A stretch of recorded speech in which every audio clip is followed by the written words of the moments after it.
One of the nation's largest private coal producers may soon take on one of the largest layoffs in history. Murray Energy Corporation told workers they may lay off as many as 4,400 people. Sabria Ryford talks to industry leaders about the impact. Murray Energy is the largest privately owned coal miner in the U.S., and now they're warning that big cuts are ahead. I talked to the president of the Kentucky Coal Association, Bill Bissett, and he says this is just the beginning.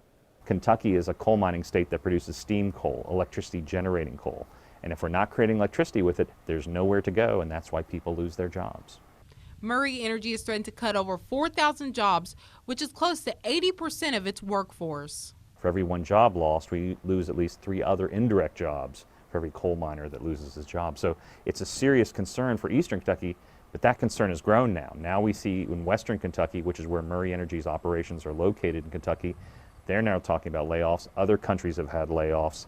The price of coal has declined over the years, and Bissett says companies are laying off employees to catch up with the market.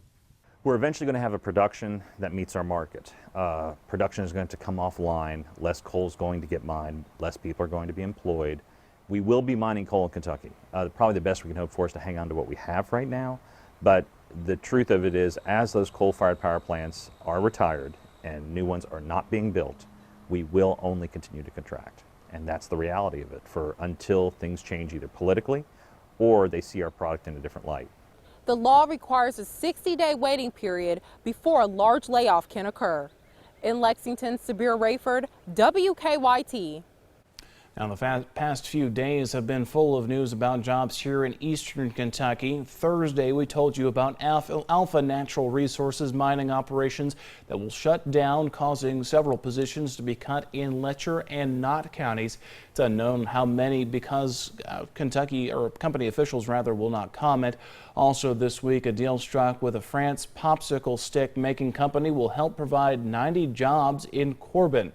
Officials say the initial investment is around $15 million.